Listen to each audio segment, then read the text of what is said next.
The Intuit Dome in Los Angeles, Monday night, January 6th. It's going to... If you come at the king, you best not miss. Acknowledge us. Hey, guys, this is the Red Carpet Rain. We're going to talk about why WWE moved to Netflix, the real reason WWE Raw moved to Netflix. Let's get the likes as we come into the ring. Let's talk about it. Now, we know that WWE Raw is moved to Netflix starting January 6th, groundbreaking day. However, I believe that WWE has moved to Netflix because they saw other moves done by other major sports. First was the Jake Paul, Logan's little brother fight with Mike Tyson. That fight on Netflix, that was back in November, and we saw how the numbers did for that event. Then we recently just saw how on Christmas Day, NFL had two games, I believe, on there on Christmas Day. So we see that at the events, Liv Morgan was there. We see that CM Punk was there. So WWE always follow a mode, and they normally follow mostly NFL. And since they are doing that, we're gonna see how this whole Netflix plays out for WWE. It's gonna work out just fine, but at the same time, WWE, they are not doing something innovative. They're literally copying off boxing and NFL. We're gonna hear more about this news when it first hit that Netflix had NFL games on Christmas Day.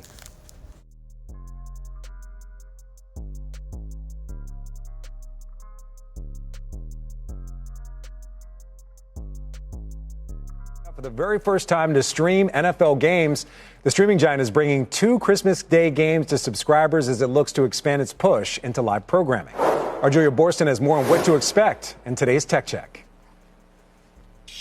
Hey, Frank. Well, Netflix's estimated $150 million deal for 2 NFL games is designed to be a win-win, giving Netflix valuable content to power its new ad business and giving the NFL massive global reach. Netflix shares are up nearly 90% in the past year, in part on the potential of Netflix's ad-supported lower-price tier, and sports are a key way to drive real-time viewership that's essential for advertisers. Oppenheimer estimates that Netflix is generating $150 million in ad revenue between those 2 games tomorrow, which is the same as their licensing costs. So Oppenheimer says the games offer huge subscriber acquisition upside.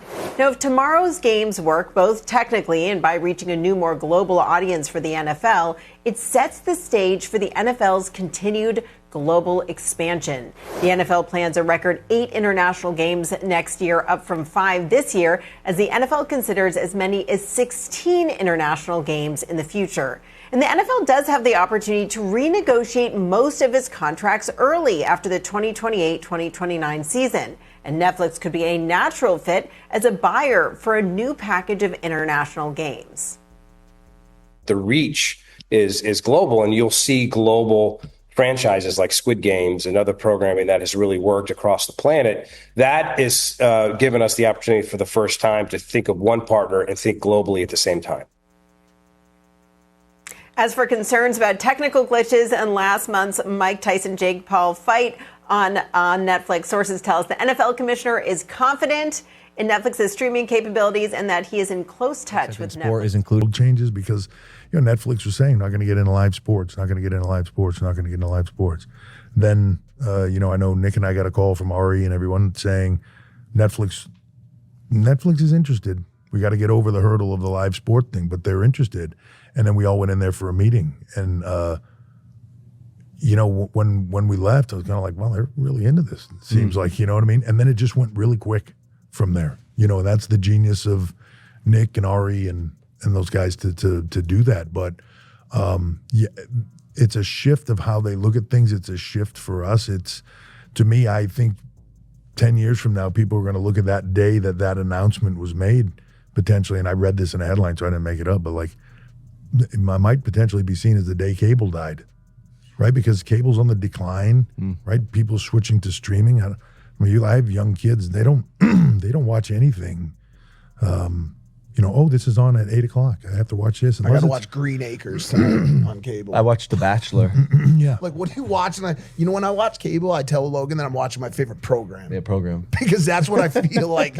I watch like Twilight Zone or like Mr. Ed. You know what Mr. Ed is? Obviously talking horse. Of course I know like what that's Mr. what Ed. I feel like is on cable. Yeah, you yeah. know? Yeah, and look, the truth is you can find Mr. Ed on a streaming service, watch it whenever you want to watch it, right? You're just too lazy to look it up and see where it is.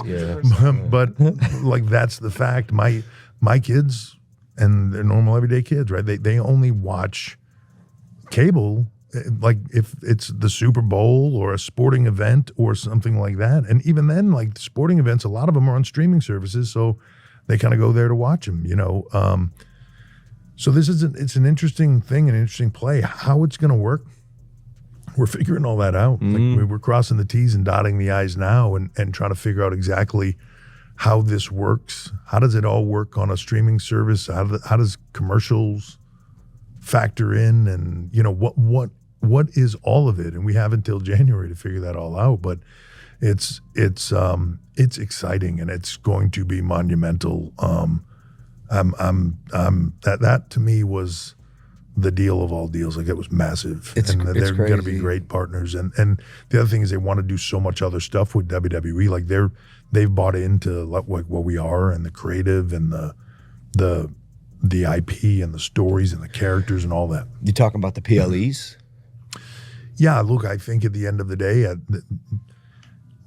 would seem odd to me for them to say, we want Raw. That's it. We're good. Yeah. You know what I mean? Yeah. Like that doesn't seem to be how they do business. So I think at some point when, down the road when SmackDown comes up, is that something of interest to them? Down the road when the PLEs come up on Peacock, that's probably something that's of interest to them. So it makes for interesting times and a really promising future. Dude, that would be fucking insane. Just because of the audience that Netflix has built into their platform. If you can leverage their audience for your product, which is a great product, just to get more eyeballs. I mean, you go from, I don't know how many views like this WrestleMania will get, but like you'll be popping 20, 30, 40 million live viewers on your WrestleManias. It's all potential, right? Like, they have like 280 million. Oh my gosh. Global. Dude, that's insane. And that's, look, your brother's doing it, right? I was just going to say, that's what I was trying to lead when I first heard that deal and, I saw the announcement just like everybody else did and was like, he's going to fight Tyson. And then just in my mind, I was like, oh, that'll be a good pay-per-view. That'll be cool. Like, and all that. And then I heard Netflix and I was like, oh, they're going to run a pay-per-view? And then when I realized, oh, no, it's just on Netflix. Yeah. I was like, oh, my kid's a genius. No, it's going to be crazy. Like it's really smart. The viewership alone, like that's gambling on yourself and, taking it to another level. Do you think I could move from SmackDown to Raw when Raw goes to Netflix? Yeah, I'm sure we'll see people float all over the place. There's a thing called in a month or so. There's a thing called the draft. Oh. So that's when you can switch around and make moves, and it's all open to giving the best shows available on all things. Like right now you're on Fox on broadcast, but we'll see. All right, guys, this is Triple H. He did interviews with Logan Paul. Mike Tyson did interviews and a news report on talking about NFL going to Netflix. But it's just to prove that WWE is literally copying off other major sports. Not trying to throw hate against WWE Raw. I think it's very creative. But they all try to position themselves as trying to be NFL. And WWE is not the NFL. You heard Triple H in interviews talking about the draft and everything else. WWE is WWE, not Netflix. And that's all I'm saying about that. And that's all I have for why WWE moved to Netflix. Real reason why WWE Raw moved to Netflix. You guys let me know what you think of this whole thing. Was it the right move for them to do this, to be creative, or are they just literally copying off major sports? Soon 2 videos will pop up, guys. You guys hit the links below. Until then, you guys already know what it is. It's OUT.